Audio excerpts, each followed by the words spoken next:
बान्हल बाड़े शंकर लड्डुआ अवटल बाड़े दूध। बान्हल बाड़े शंकर लड्डुआ अवटल बाड़े दूध। खाल ना कवन हो बेटी जइबू बड़ी दूर। खाल ना कवन हो बेटी जइबू बड़ी दूर। नाही खइबो शंकर लड्डुआ नाही पियबो दूध।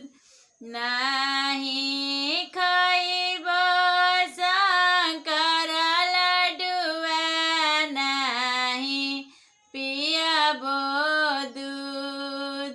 नाही छोड़बो आमा के गोदिया नाही जइबो दूर। नाही छोड़बो चाची के गोदिया नाही जइबो दूर। में लिखी लिखी भेजिले दशरथ समाधि दिहानी जनक जी के हाथ। पनावा से मड़वा छावाई भी मोरे समाधि जी। जहाँ जई है ब्याहन श्री राम। जहाँ जई है ब्याहन श्री राम। एतना बचन जब सुनेली सिया धिया धाइया माया गे जाय। जयकारा ही घरवाया माधन दौलत नाही। से कर बेटी रही जइहे कुंवार। से कर बेटी रही जइहे कुंवार। जनी बेटी सोचहु जनी बेटी विचारहु। अभी बानी पापा तोहार। देश विदेश से पन मंगवइबो।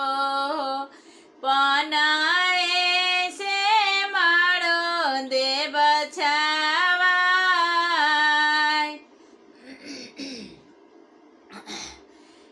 चिठिया में लिखी लिखी भेजिले जनक समाधि दिहानी दशरथ जी के हाथ। सोनामे के महल बनावई भी मोरे समाधि जी। जहाँ जई है सीता हमार। जहाँ जई है सीता हमार। एतना बचन जब सुनिले श्री रामचंद्र धाई बाबाया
दे